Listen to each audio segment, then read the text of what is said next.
Today's video is a little different. We're going to be looking at an entire lineup of a company's pickleball paddles and talk through how they play, who they'd be good for, all of it. This is really something I've been wanting to do for a while, and this is the kind of video I wish I could have watched when I was first starting out in pickleball, so I hope it's helpful. The company we're going to look at today is called Bread and Butter, and just a heads up, all of their paddles are super solid all-court options that lean towards power. And while this company is known for making great paddles, they also have a reputation for making hilarious content and are all about curating good pickleball vibes online and everywhere else. Think Funny or Die, but for pickleball addicts. And anybody willing to roast Chris Olsen from Pickleball Studio gets brownie points from me. That dude is just too good at what he does, so I'm glad there are people brave enough to throw him some comedic jabs. But enough rambling, let's talk paddles. We're going to be looking at the Drip, which is a really good starter to intermediate paddle, as well as the Loco and the Filth, which are two really great thermoform paddles for more advanced players. So let's get into it.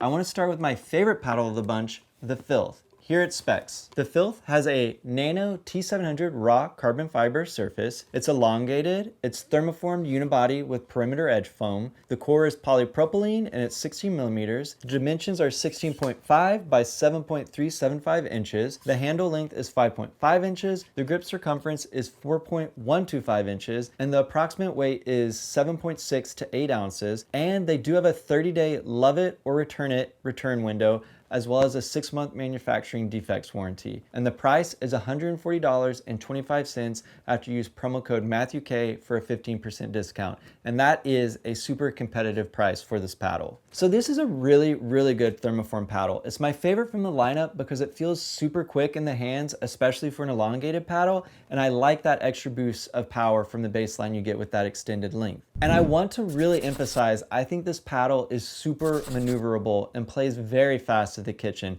I don't think it's slow at all. It really feels faster in the hands than a lot of elongated paddles out there. Also, the thing I really love about the Filth and all of Bread and Butter's paddles is that they all play great right out of the box, which I think is really important for your first advanced paddle because you really don't know how to customize a paddle to your play style with tungsten or lead until you've gotten quite a bit of playtime under your belt with a non-cheapo paddle. I would say the Filth also has the best grab and spin of all the Bread and Butter paddles I tested.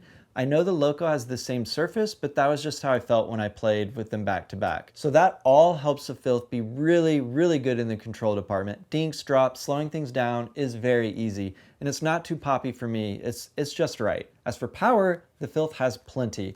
A thermoformed elongated paddle will always be great at the baseline for hard-hitting serves and drives, and this one is no exception. It has excellent plow through. There is room with the Filth to increase the power a bit with some weight if you'd like. It really depends on your play style, but that will potentially make it a tad less maneuverable. Also, I like that all the Bread and Butter paddles have some personality. I really love this 3D swirl thing going on, and the Filth has multiple choices for edge guard and grip colors. I always like having options, so I appreciate that. And while I love the Filth, if you want the maximum amount of maneuverability and hand speed, you might want to look at Bread and Butter's hybrid thermoform paddle, the Loco. So let's get into it. Here are its specs. It's all the same as the Filth, except it's a little shorter at 16.3 inches with a shorter handle as well. And then its width is 7.5 to 7.7 inches with that hybrid taper. This shorter shape is what makes a hybrid paddle faster and able to drag less as you cut through the air.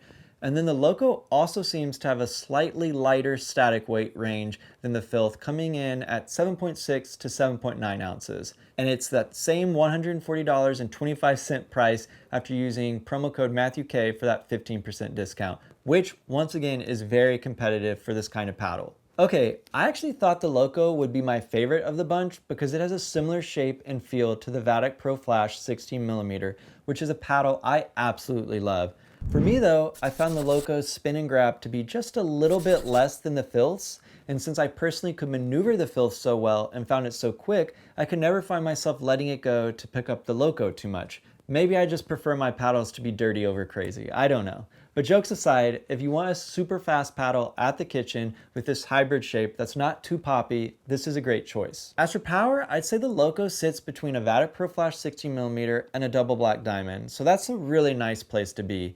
It does lean a bit more all-court than the Filth, but I still wouldn't classify it as a full control paddle because it's got a lot of power sitting inside of it, and that lack of spin and grab I mentioned makes you have to work a little harder to keep it under control. However, I think it's very possible I got a unit that might just be a little less gritty. It was one from a very, very early batch, and later batches of paddles always seem to be a bit grabbier. So I'm betting the current Locos have just as much spin potential as the Filth I tested, and if anyone's played with both, please share your thoughts below in the comments. And if I get another Loco from a later batch, I'll make sure to add a comment below with an update as well. Regardless, the Loco would be great for someone that loves to whip and have maximum speed at the kitchen and is able to generate their own power at the baseline. It's a really, really solid thermoform paddle. Also, I have to mention mine came with an awesome bottle of hot sauce, and the only box I've ever kept from a paddle, and I've gotten a lot of them. I think it has great branding and design. I know that's got nothing to do with the paddle and its performance, but it does show the care and thought Bread and Butter's putting into their stuff, and I think that's a valuable insight.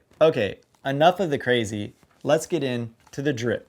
This paddle is geared more for beginners and is a huge step up from a lot of the cheap starter paddles you see at big box retailers and on Amazon. So let's get into it. My version is the Breadhead. I absolutely love this design, and its face is T700 carbon fiber. It's elongated. It's a Gen 1 style paddle. It's got a polypropylene core and it's 16 millimeters. It's 16.4 by 7.48 inches. It's got a 5-inch handle. The grip circumference is 4.24 inches, and it weighs about 7.6 to 7.9 ounces. And once again, it has that 30-day love it or return it window, as well as a 6-month manufacturing defects warranty. As for price, it's $80.75 after using promo code MatthewK for that 15% discount.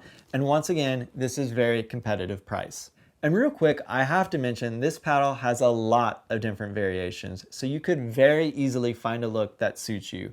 I have the classic Breadhead here, and here are a few more. And this variation of the Breadhead is my absolute favorite. If that ever appeared on my doorstep, I would be super happy. Anyway, this is a really great intro to intermediate paddle. It's got a great surface, so you'll be able to learn how to add spin and place your shots. It's got that elongated shape, so you'll be able to add some power with your serves and baseline hits. And then it's actually got some solid pop, so you'll be able to counter when people start firing at you as you progress into more advanced games. And I personally think you shouldn't get a thermoform paddle when you're starting out, because the way those are made tend to lead to more pop-ups than a traditional Gen 1 paddle when you're still learning how to play. And getting slammed and body bagged all the time is no fun and gets discouraging fast. So I think this is a really solid beginner to intermediate paddle at a super competitive price that will be a good intro to Bread and Butter. So you could stick in the Bread and Butter family as your pickleball game grows and you eventually need to upgrade paddles. All right, that's all I've got. All three of these paddles are really, really solid with some fun personality and really good playing attributes. In this world of a million pickleball companies, you've got to pick and choose which ones you want to support. And I think Bread and Butter are good ambassadors spreading the word on what I think pickleball should be about, the fun. I appreciate what they're doing, and I think they've got a great line of paddles, and I know they've got some more cool things on the way. I'll be sure to leave a link in the description for Bread and Butter's site. Don't forget to use promo code MatthewK for that 15% discount. And I'll also leave some links and codes for some other cool paddles and paddle companies. Be sure to check those out. Using those helps me and helps the channel, so it's always appreciated. And please like and subscribe. That helps me a lot too. But most importantly, I hope you get to pickle soon, and just don't forget, it's about having fun.